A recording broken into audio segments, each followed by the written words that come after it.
Special intensive revision of electoral roll ಈಗಾಗಲೇ ಪ್ರಾರಂಭಗೊಂಡು enumeration phase complete ಆಗಿದೆ.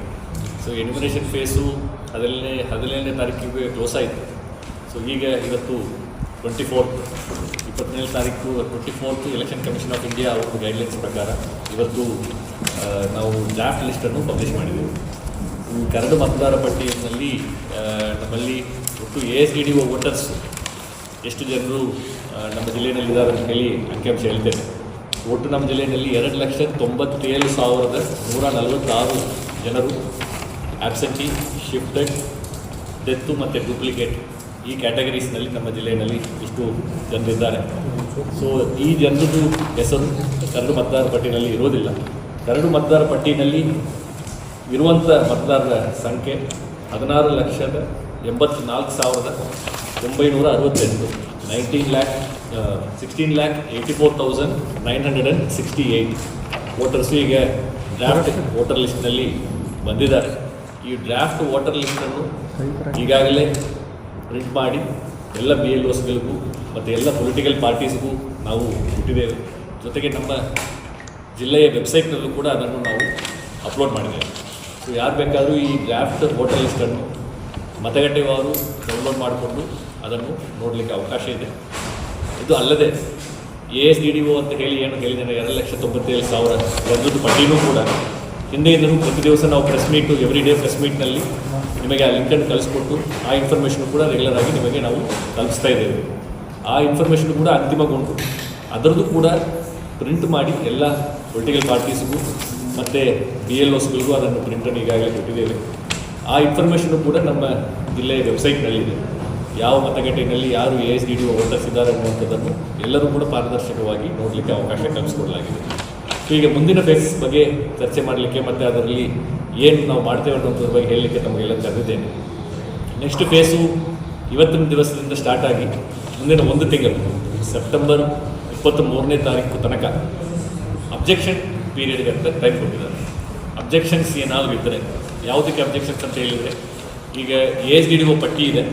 ASDDO ಪಟ್ಟಿನಲ್ಲಿ ಯಾರಾದರೂ ತಪ್ಪಾಗಿ ಸೇರ್ಪಡೆಯಾಗಿದ್ದರೆ ಅಥವಾ ಡ್ರಾಫ್ಟ್ ಲಿಸ್ಟ್ನಲ್ಲಿ ಯಾರ್ದಾದ್ರೂ ಹೆಸರು ಬಿಟ್ಟೋಗಿದೆ, ಅಂಥದ್ದು ತಪ್ಪಾಗಿ ಆ್ಯಡ್ ಆಗಿದೆ ಅಥವಾ ಬಿಟ್ಟೋಗಿದೆ ಅಂತ ಹೇಳಿದರೆ ಅವರು ಅಬ್ಜೆಕ್ಷನ್ಸನ್ನು ಕೊಡಲಿಕ್ಕೆ ಅವಕಾಶ ಇದೆ. ಈ ಅಬ್ಜೆಕ್ಷನನ್ನು 1 ತಿಂಗಳ ಅವಕಾಶ ಇದೆ. 23 ಸೆಪ್ಟೆಂಬರ್ ತನಕನೂ ಸಂಬಂಧಪಟ್ಟ ತಹಸೀಲ್ದಾರ್ಸ್ ಎಲ್ಲ AEROs ಇರ್ತಾರೆ. ಕಾರ್ಪೊರೇಷನ್ನಲ್ಲಿ ಸಿಟಿ ಕಾರ್ಪೊರೇಷನ್ ಕಮಿಷನರ್ ERO ಇರ್ತಾರೆ. ಅವ್ರ ಆಫೀಸ್ನಲ್ಲಿ ಅಬ್ಜೆಕ್ಷನ್ಸನ್ನು ಕೊಡಲಿಕ್ಕೆ ಅವಕಾಶ ಇದೆ. ಈ ಅಬ್ಜೆಕ್ಷನ್ ಏನು ಸ್ವೀಕಾರ ಆಗ್ತದೆ ಅದನ್ನು ಇಮಿಡಿಯೇಟ್ಲಿ ಇವತ್ತಿನ ಡೇಟ್ನಿಂದಲೇ EROs ಮತ್ತು AEROs ಅದನ್ನು ಡಿಸ್ಪೋಸಲ್ ಮಾಡಲಿಕ್ಕೆ ಅವಕಾಶ ಇದೆ. ಸೊ ಅಬ್ಜೆಕ್ಷನ್ಸ್ ಡಿಸ್ಪೋಸಲ್ ಮಾಡಲಿಕ್ಕೆ 2 ತಿಂಗಳ ಕಾಲ ಅವಕಾಶ ಇದೆ ಸ್ಟಾರ್ಟಿಂಗ್ ಫ್ರಮ್ ಟುಡೇ. ಸೊ ಇವತ್ತಿನ ಡೇಟ್ನಿಂದ ಹಿಡಿದು ಅಕ್ಟೋಬರ್ 22ನೇ ತಾರೀಕು ತನಕನೂ ಅಬ್ಜೆಕ್ಷನ್ಸನ್ನು ಹಿಯರ್ ಮಾಡಲಿಕ್ಕೆ ನೋಟಿಸ್ ಕೊಟ್ಟು ಹಿಯರ್ ಮಾಡಲಿಕ್ಕೆ ಅವಕಾಶ ಇದೆ. ಸೊ ಈ ಒಂದು ಸಂದರ್ಭದಲ್ಲಿ 2 ವಿಚಾರಗಳಾಗ್ತದೆ. ಅಬ್ಜೆಕ್ಷನ್ಸು ಬಂದರೆ ಅದರ ಬಗ್ಗೆ ವಿಚಾರಣೆ ಮಾಡುವಂಥದ್ದು. ಅಬ್ಜೆಕ್ಷನ್ಸ್ ಯಾವುದು ಬಂದಿಲ್ಲ ಅಂತ ಹೇಳಿ ತಿಳ್ಕೊಳ್ಳೋಣ. ಅಬ್ಜೆಕ್ಷನ್ ಬಂದಿಲ್ಲ ಅಂತ ಹೇಳಿದ್ರು ಕೂಡ ಈ ಒಂದು ಪೀರಿಯಡ್ನಲ್ಲಿ ನೋಟಿಸ್ ಪೀರಿಯಡ್ ಅಂತ ಹೇಳಿ ಇರ್ತದೆ. ನೋಟಿಸ್ ಅಂತ ಹೇಳಿದರೆ 2 ಕ್ಯಾಟಗರಿ ಆಫ್ ಪರ್ಸನ್ಸ್ಗೆ ವೋಟರ್ಸ್ಗೆ ನೋಟಿಸಸನ್ನು ಇಶ್ಯೂ ಮಾಡಬೇಕಂತ ಚುನಾವಣಾ ಆಯೋಗದ ನಿರ್ದೇಶನ ಇದೆ. ಅದರಲ್ಲಿ ಈಗಾಗಲೇ ಅನಾಮಲೀಸ್ ಅಥವಾ ಲಾಜಿಕಲ್ ಡಿಸ್ಕ್ರಿಪೆನ್ಸಿ ಅಂತ ಹೇಳಿ ಒಂದು ಕ್ಯಾಟಗರಿ ಇದೆ. 2ನೇದು ನೋ ಮ್ಯಾಪಿಂಗ್ ಕ್ಯಾಟಗರಿ ಅಂತ 2ನೇ ಕ್ಯಾಟಗರಿ ಇದೆ. ಅಂದರೆ ಈಗ ಎನ್ಯುಮರೇಷನ್ ಫೇಸ್ನಲ್ಲಿ ಮತದಾರರು ಯಾರು ಮ್ಯಾಪಿಂಗ್ ಮಾಡಲಾರದೆ ಎನ್ಯುಮರೇಷನ್ ಫಾರ್ಮ್ ಸೈನ್ ಮಾಡಿ ಕೊಟ್ಟಿದ್ದಾರೆ ಅವ್ರ ಹೆಸರು ಈ ಡ್ರಾಫ್ಟ್ ಲಿಸ್ಟ್ನಲ್ಲಿ ಅಂತ ಬಂದಿರ್ತದೆ. ಆದಾಗ್ಯೂ ಕೂಡ ಅವ್ರು ಮ್ಯಾಪಿಂಗ್ ಆಗಲಾರದ ಕಾರಣಕ್ಕೆ ಅವರಿಗೆ ನೋಟಿಸನ್ನು ಕೊಟ್ಟು ಅವ್ರ ಕಡೆಯಿಂದ ದಾಖಲೆ ಪಡೆಯಬೇಕಂತ ಹೇಳಿ ಚುನಾವಣಾ ಆಯೋಗದ ಡೈರೆಕ್ಷನ್ಸ್ ಇದೆ. ಅದೇ ರೀತಿ ಕೆಲವು ಜನರು ಮ್ಯಾಪಿಂಗ್ ಆದರೂ ಸಹಿತ ಅವ್ರು ಕೊಟ್ಟಿರುವಂಥ information election commission database information ಜೊತೆಗೆ ತಾಳೆ ಆಗ್ತಾ ಇಲ್ಲ ಅನ್ನುವಂಥದ್ದು ಈ ಲಾಜಿಕಲ್ ಡಿಸ್ಕ್ರಿಪೆನ್ಸಿ ಆರ್ ಅನಾಮಲೀಸ್ ಅನ್ನುವಂಥ ಕ್ಯಾಟಗರಿನಲ್ಲಿ ಬರ್ತದೆ. ಈ 2 ಕ್ಯಾಟಗರಿನಲ್ಲಿ ಇರುವಂಥವರಿಗೆ ನೋಟಿಸನ್ನು ಜಾರಿ ಮಾಡಿ ಅದನ್ನು ಹಿಯರಿಂಗ್ ಮಾಡಿ ಅದನ್ನು AEROs ಆ್ಯಂಡ್ EROs ವಿಲೆಗೊಳಿಸಬೇಕು ಅನ್ನುವಂಥದ್ದು ಚುನಾವಣಾ ಆಯೋಗದ ಸೂಚನೆಯಲ್ಲಿ ಇದೆ.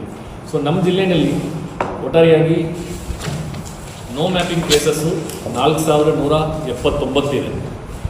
ಒಟ್ಟು ಜಿಲ್ಲೆಯಲ್ಲಿ 8 ಮತಕ್ಷೇತ್ರಗಳನ್ನು ಸೇರಿಸಿ ಇಂಡಿವಿಜುವಲ್ ಮತಕ್ಷೇತ್ರವಾದ ಮಾಹಿತಿ ನಿಮ್ಮ ಕೈನಲ್ಲಿ ಈಗಾಗಲೇ ಕೊಟ್ಟಿದ್ದೇವೆ.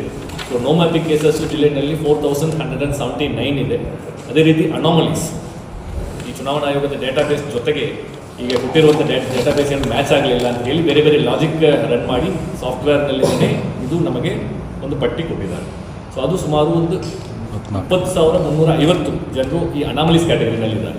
ಸೊ ಈ ಅನಾಮಲೀಸ್ ಪ್ಲಸ್ ನೋ ಮ್ಯಾಪಿಂಗ್ ಇದು ಎರಡೂ ಕ್ಯಾಟಗರೀಸ್ ಆ್ಯಡ್ ಮಾಡಿದರೆ ನಮ್ಮ ಜಿಲ್ಲೆಯಲ್ಲಿ 24,529 ಜನರಿಗೆ 8 ಮತಕ್ಷೇತ್ರದಲ್ಲಿ ಸೇರಿಸಿ ಅಷ್ಟು ಜನರಿಗೆ ನೋಟಿಸಸನ್ನು ಕೊಟ್ಟು ಹಿಯರಿಂಗ್ ಮಾಡಬೇಕಂತ ಇರುವಂಥದ್ದು. ಸೊ ಈ ನೋಟಿಸು ಈ 24,529 ಜನರಿಗೂ ಕೂಡ ಎಲೆಕ್ಷನ್ ಕಮಿಷನ್ ಆಫ್ ಇಂಡಿಯಾ ವೆಬ್ಸೈಟ್ನಲ್ಲಿಂದನೇ ERO ಲಾಗಿನ್ ಜನರೇಟ್ ಆಗ್ತದೆ. Date and time of hearing ಅದರಲ್ಲಿ ಫಿಕ್ಸ್ ಮಾಡಿರ್ತಾರೆ. ಅದನ್ನು BLO ತೊಗೊಂಡು ಹೋಗಿ ಆ ಮನೆ ಬಾಗಿಲಿಗೆ ಆ ವೋಟರ್ಗೆ ಮತ್ತು ಅಥವಾ ಅವ್ರು ವೋಟರ್ ಮನೆಯಲ್ಲಿ ಯಾರಿದ್ದರೂ ಅವರಿಗೆ ಅದಕ್ಕೆ ಕೊಡ್ತಾರೆ. ಕೊಟ್ಟಿರುವುದಕ್ಕೆ ಅವ್ರ ಫೋಟೋವನ್ನು ಕೂಡ ಆ್ಯಪ್ನಲ್ಲಿ BLO ಆ್ಯಪ್ನಲ್ಲಿ ಅವರು ಅಪ್ಲೋಡ್ ಮಾಡಬೇಕಂತ ಇದೆ. ಆ ಕೊಟ್ಟಿರುವಂಥ ಸಮಯಕ್ಕೆ ಆ ದಾಖಲೆ ಈ ಚುನಾವಣಾ ಆಯೋಗದಿಂದ ಈಗಾಗಲೇ ಎನ್ಯುಮರೇಷನ್ ಫಾರ್ಮ್ನಲ್ಲೇ 2ನೇ ಪೇಜ್ನಲ್ಲಿ 12 ದಾಖಲೆ ಏನಿದೆಯಲ್ಲ ಆ ದಾಖಲೆಗಳನ್ನು ಏನೇನು ಕೊಡಬೇಕಂತ ಹೇಳಿ ಪಟ್ಟಿ ಇದೆ. ಆ ಪಟ್ಟಿನಲ್ಲಿರುವಂಥ ದಾಖಲೆಯನ್ನು ತಗೊಂಡು ಬಂದು ERO ಅಥವಾ AEROಗೆ ಸಲ್ಲಿಸಬೇಕು ಅಂತ ಹೇಳಿ ಇರುವಂಥ ನಿರ್ದೇಶನ. ಅದರ ಪ್ರಕಾರ ಆ ಒಂದು ಪ್ರಾಸೆಸ್ಸು ಈ ಚುನಾವಣಾ ವೇಳಾಪಟ್ಟಿ ಅನ್ವಯ ಅದು ನಡೀತದೆ ಈ 24,529 ಜನರಿಗೂ ಕೂಡ. ಸೊ ಈ ಪ್ರಾಸೆಸ್ ಕಂಪ್ಲೀಟ್ ಆದ ನಂತರ ನಮಗೆ ಅಕ್ಟೋಬರ್ 27ಗೆ ಫೈನಲ್ ಲಿಸ್ಟನ್ನು ನಾವು SR ಮುಗಿದ ನಂತರ ಪ್ರಕಟಣೆಯನ್ನು ಮಾಡ್ತೇವೆ. ಈ ಒಂದು ಸಂದರ್ಭದಲ್ಲಿ ಒಂದು ವೇಳೆ ಈಗಾಗಲೇ ಇರುವಂತಹ ಮಾಹಿತಿ ನಮ್ಮ ASDDOದಲ್ಲಿ ಯಾರಾದರೂ ಹೆಸರು ಬಿಟ್ಟೋಗಿದ್ದರೆ, ASDDO ಪಟ್ಟಿನಲ್ಲಿ ಯಾರಾದರೂ ಹೆಸರು ಬಂದಿದ್ದರೆ ಅವ್ರದ್ದು ಕರಡು ಮತದಾರ ಪಟ್ಟಿನಲ್ಲಿ ಅವ್ರ ಹೆಸರು ಇರಲ್ಲ.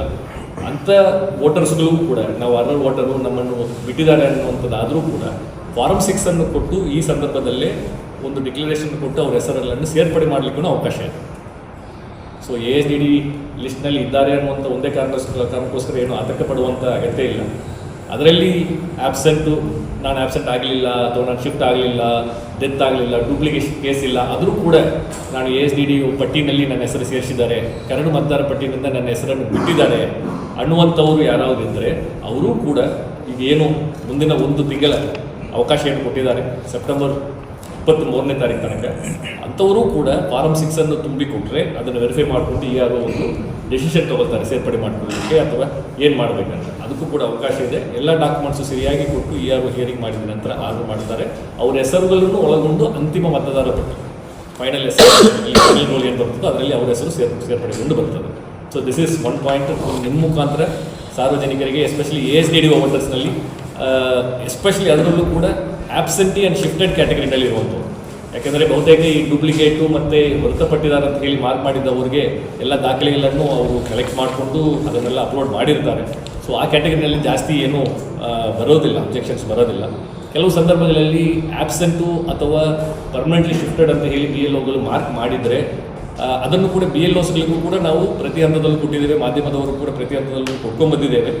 ಆ ಸಂದರ್ಭದಲ್ಲಿ ಕೆಲವು ಜನರು ನಾವು ಇದ್ದೇವೆ ಅಂತ ಹೇಳಿ ಮರುಪರಿಶೀಲನೆಗೆ ಅರ್ಜಿ ಹಾಕಿದಾಗ ಅದನ್ನು ರೋಲ್ ಬ್ಯಾಕ್ ಮಾಡಿ ವೆರಿಫಿಕೇಷನನ್ನು ಮಾಡಿದ್ದೇವೆ. ಆದಾಗ್ಯೂ ಕೂಡ ಇಷ್ಟೊಂದು ಜನರು ನಮ್ಮ ಜಿಲ್ಲೆಯಲ್ಲಿ ಇದ್ದಾರೆ, ಈಗಲೂ ಕೂಡ ಅವಕಾಶ ಇದೆ ಅನ್ನುವಂಥದ್ದನ್ನು ನಿಮ್ಮ ಮುಖಾಂತರ ಅವರಿಗೆ ಹೇಳಿ ಬಯಸ್ತೇನೆ. ಅವರು ಆ ಇನ್ಫಾರ್ಮೇಷನ್ನು ನಿಮ್ಮ ಹತ್ರ ಆಬ್ಸೆಂಟಿ ಅಥವಾ ಶಿಫ್ಟೆಡ್ ನಾವು ಇಲ್ಲ, ನಾವು ಅಲ್ಲಿ ಇದ್ದೇವೆ ಅಂತ ಏನಾದರೂ ಇದ್ದರೆ ಅಂಥವರು ಕೂಡ ಫಾರಮ್ 6 ಈ ಸಂದರ್ಭದಲ್ಲಿ ಮುಂದಿನ 1 ತಿಂಗಳ ಅವಧಿಯಲ್ಲಿ ಸೆಪ್ಟೆಂಬರ್ 23ನೇ ತಾರೀಕು ಒಳಗಡೆ ಸಂಬಂಧಪಟ್ಟ ERO ಆ್ಯಂಡ್ AEROಗೆ ಕೊಡಲಿಕ್ಕೆ ಅವಕಾಶ ಇದೆ. This is one part. ಇನ್ನೂ ಇದೆ. ಸೊ ಎರಡನೇದು ವಿತ್ ರೆಫರೆನ್ಸ್ ಟು ದಿ ನಮ್ಮ ಪೋಲಿಂಗ್ ಸ್ಟೇಷನ್ ನ್ಯಾಷನಲೈಸೇಷನ್.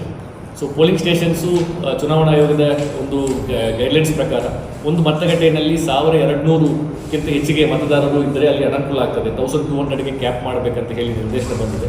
ಅದರ ಪ್ರಕಾರ ನಮ್ಮ ಜಿಲ್ಲೆಯಲ್ಲಿ ನೋಡಿದರೆ ನಮಗೆ ಒಂದು ಸುಮಾರು 67 ಪೋಲಿಂಗ್ ಸ್ಟೇಷನ್ನಲ್ಲಿ ವೋಟರ್ಸ್ 1200 ಹತ್ರ ಅಥವಾ ಅದಕ್ಕಿಂತ ಹೆಚ್ಚಿಗೆ ಇದ್ದಾರೆ ಅಂತ ಕಂಡು ಬಂದು ಅದು 67 ಕಡೆ ಅಲ್ಲಿ ಹೊಸದಾಗಿ ಮತಗಟ್ಟೆಯನ್ನು ನಾವು ಕ್ರಿಯೇಟ್ ಮಾಡಿದ್ದೇವೆ ಈ ಒಂದು SIR ಸಂದರ್ಭದಲ್ಲಿ. ಜೊತೆಗೆ ಕೆಲವು ಪೋಲಿಂಗ್ ಸ್ಟೇಷನ್ ಬಿಲ್ಡಿಂಗ್ಸ್ಗಳು ಸುಮಾರು ಒಂದು 4 ಪೋಲಿಂಗ್ ಸ್ಟೇಷನ್ ಬಿಲ್ಡಿಂಗ್ಗಳು ಅದು ಶಿಥಿಲಾವಸ್ಥೆಯಲ್ಲಿ ಇತ್ತು, ಅದು ಯೂಸ್ ಮಾಡಲಿಕ್ಕೆ ಸರಿ ಇಲ್ಲ ಅಂತ ಒಂದು ವ್ಯವಸ್ಥೆ ಇರುವಂಥದ್ದನ್ನು ನಾವು ಬೇರೆ ಕಡೆ ಶಿಫ್ಟ್ ಮಾಡಿದ್ದೇವೆ, ಪಕ್ಕದಲ್ಲಿ ಇರುವಂಥ ಬಿಲ್ಡಿಂಗ್ಗೆ ಶಿಫ್ಟ್ ಮಾಡಿದ್ದೇವೆ. ಒಂದು 3 ಪೋಲಿಂಗ್ ಸ್ಟೇಷನ್ಗೆ ನಾವು ಹೆಸರುಗಳನ್ನು ಬದಲಾವಣೆ ಮಾಡಿದ್ದೇವೆ. ಅಂದರೆ ಅಲ್ಲಿ ಸ್ಕೂಲ್ ಏನಾದರೂ ಇದ್ದರೆ ಅದು ಪ್ರೈಮರಿ ಸ್ಕೂಲ್ ಇದ್ದರೆ ಹೈಸ್ಕೂಲ್ ಆಗಿರ್ತದೆ. ಸೊ ಅದನ್ನು ಇವತ್ತಿನ ಪದನಾಮ ಏನಿದೆಯಲ್ಲ ಅದಕ್ಕೆ ಅದನ್ನು ನಾವು ಚೇಂಜ್ ಆಫ್ ನೇಮ್ಸ್ ಮಾಡಿದ್ದೇವೆ.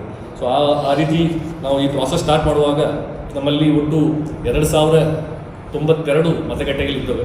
ಸೊ ಅದು during the process of nationalisation as on date ನಮಗೆ 2159 ಪೋಲಿಂಗ್ ಬೂತ್ಸು ನಮಗೆ ಇದರಿಂದ ನಾವು ಹೆಚ್ಚುವರಿ ಮಾಡಿ ಇಷ್ಟು ನಮ್ಮ ಜಿಲ್ಲೆಗೆ ಪೋಲಿಂಗ್ ಸ್ಟೇಷನ್ ಆಗಿದ್ದಾವೆ. ಅದರ ಜೊತೆಗೆ ಇದನ್ನೆಲ್ಲ ನಾವು ರೆಗ್ಯುಲರ್ ವೋಟರ್ಸ್ ಇದೇ ರೀತಿ ನಾವು ಸರ್ವಿಸ್ ವೋಟರ್ಸ್ ಅಂತ ಹೇಳಿ armed forces, navy and air ಫೋರ್ಸ್ನಲ್ಲಿ ಅಲ್ಲಿ ಮಾಡುವಂಥವ್ರಿಗೆ ಸಪರೇಟ್ ಸರ್ವಿಸ್ ವೋಟರ್ಸ್ ಅಂತ ಇದೆ. ಅವರಿಗೆಲ್ಲ ಪೋಸ್ಟಲ್ ಬ್ಯಾಲೆಟ್ ಇರುವಂಥದ್ದು ನಮ್ಮ ಎಲ್ಲರಿಗೂ ಗೊತ್ತಿರುವಂಥ ವಿಚಾರ. ಅವರು ಒಂದು 2022 ವೋಟರ್ಸ್ ನಮ್ಮ ಜಿಲ್ಲೆಯಲ್ಲಿದ್ದಾರೆ. ಅದು ಕೂಡ ನಿಮ್ಮ ಮಾಹಿತಿಗಾಗಿ ಹೇಳ್ತಾ ಇದ್ದೀನಿ.